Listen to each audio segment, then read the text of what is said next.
Hello all. I've got a Movement Monday for you today that's not quite a movement. We've had a few of those ones before. A little bit more about just sharing some ideas about grounding and what that means. So I've had some fun along the time devising all these ideas, proper imagery like roots out of your tree. That's a really common one. I'm sure we've all tried that, trying to get students to be grounded.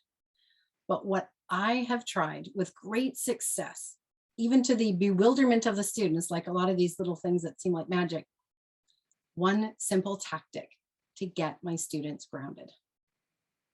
And that is to focus on distance eye focus.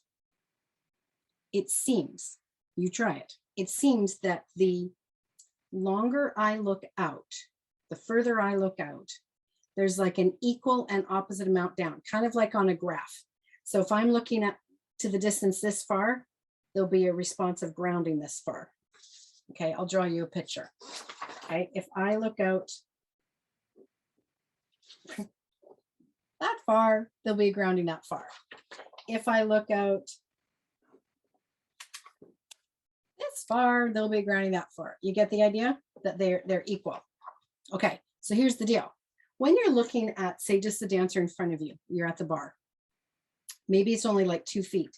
So my natural sense of grounding is just going to maybe come down to, I don't know, maybe my hips.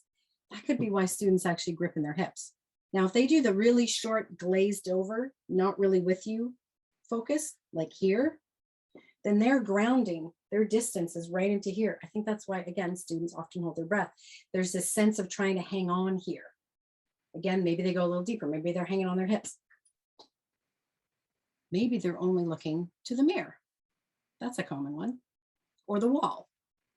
But as soon as you look through the wall, through the mirror, through the dancer in front of you, boom, there's a grounding cord that drops through the floor.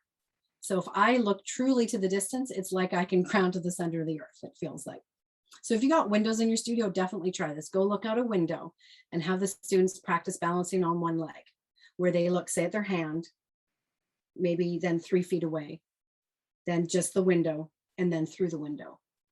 And they can feel that the further they, almost like they're tossing or like an arrow, the further they send their eye focus, the more they drop into grounding without changing anything else. So I used to really think about grounding, and I'd be giving myself images, and it would be taking up precious real estate in my brain, thinking about grounding.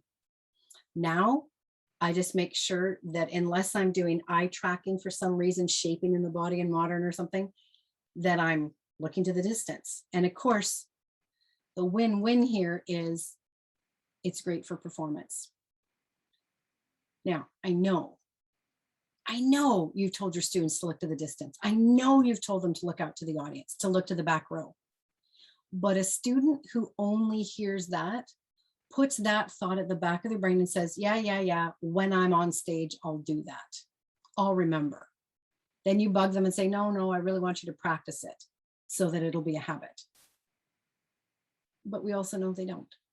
They keep looking in the mirror, they look at the wall. It's part of thinking. There's that easy to close in. I believe when you actually practice with them this idea where they can feel that it's like dropping anchor to the ocean floor when they look to the distance, if they make it a technical success by looking to the distance, they'll do it. We all want our technical successes as dancers. The win-win is it becomes a performance success as well. So as much as it's nice to talk about the performance, again, kids are going to put that on hold and they're going to wait, and they may or may not do it.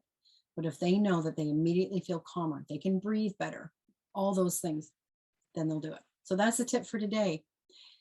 Let your eyes be like that bow and arrow and you send out.